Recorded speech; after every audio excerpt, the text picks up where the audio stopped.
Hello everyone, this is Barbara Howard and welcome to my podcast. Today is February the 3rd, 2021, and this is episode number 5. Cannot believe how quickly time is moving along here this year. We are now in Black History Month here in the United States. And I just downloaded to my Kindle the autobiography by Ms.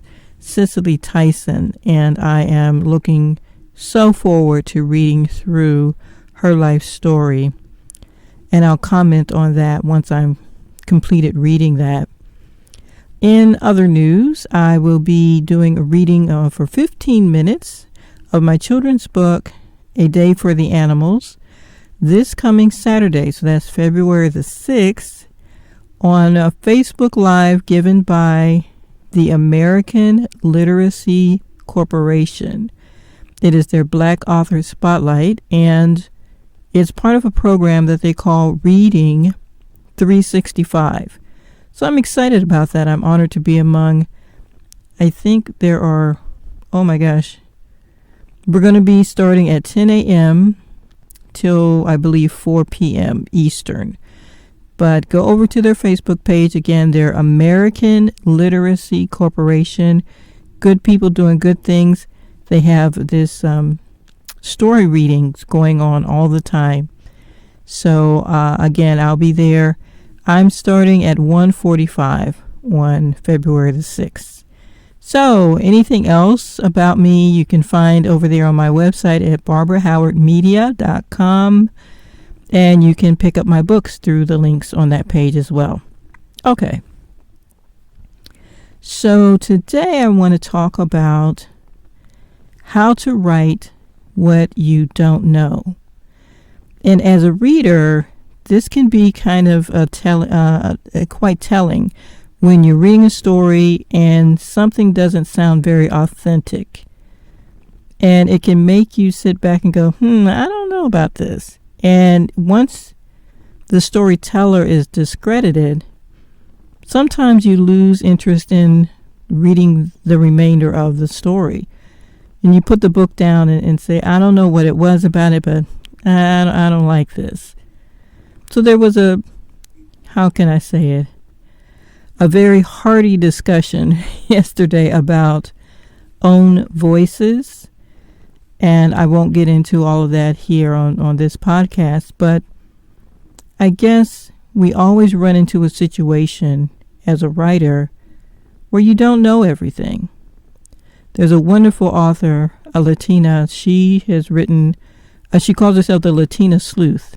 That's why I wanted to make sure I made that clear. On most of her social media, her name is Raquel Reyes.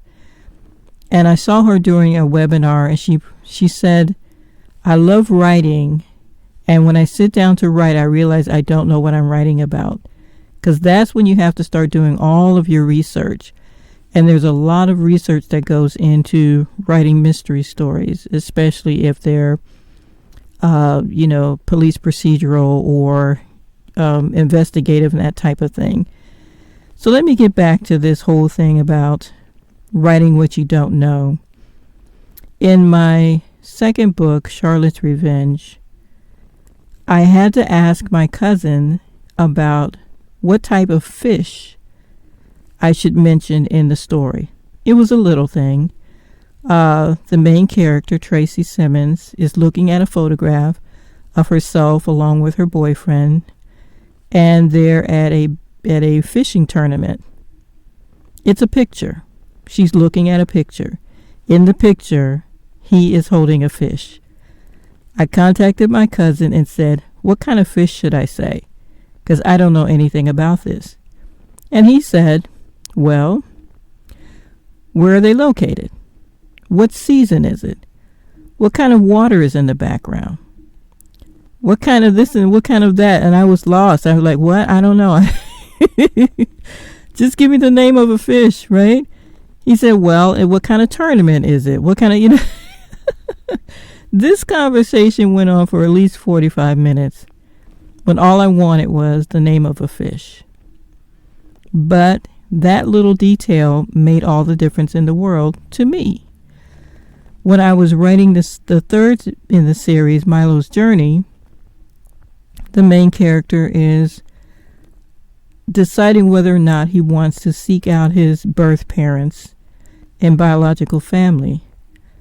I've never been through that experience, but I'm from a large extended family, and I found a family member who had been through that. And we talked for an hour about what it was like.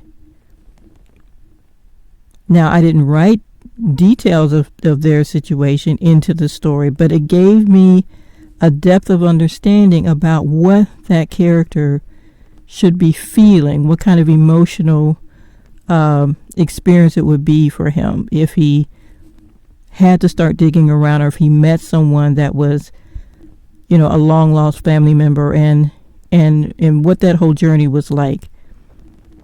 It helps to do the research. There is African heritage in my genealogy. There is First Nations people in my genealogy. I've never lived in those cultures directly. I've never been to the continent of Africa. I've never lived among First Nations tribes. I have a cousin who has totally embraced his Cherokee heritage, and I would consider him my expert. But how far could I go in writing a character in a culture that I've never experienced?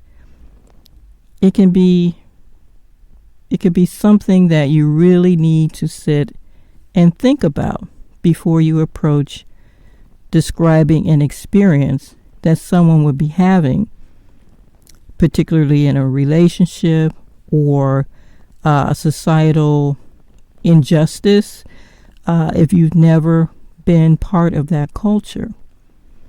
But I'll say this. Everyone says, well, I have a sensitivity reader. I'll say this about sensitivity readers. Everyone's experience is not the same.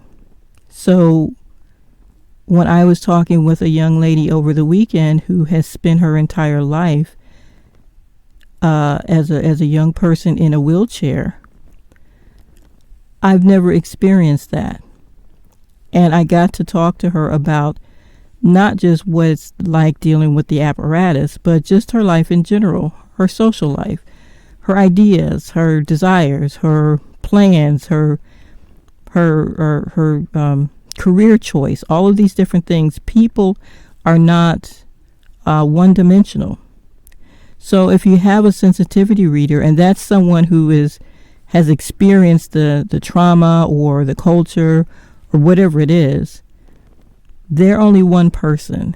They're just one drop. They can't speak for an entire ethnicity, right? So I tread very softly around this subject because it can be very touchy to some people, and rightfully so.